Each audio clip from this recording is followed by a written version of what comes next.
Здравейте! Пристигаме от Зелени закони на Нестинарка. Това е останало от къмпинг Нестинарка.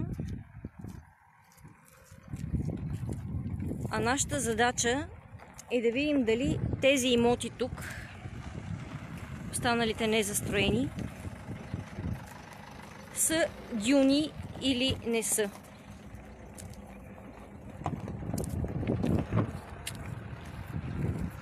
Това са имоти, които миналата година Военното министерство обяви за продан.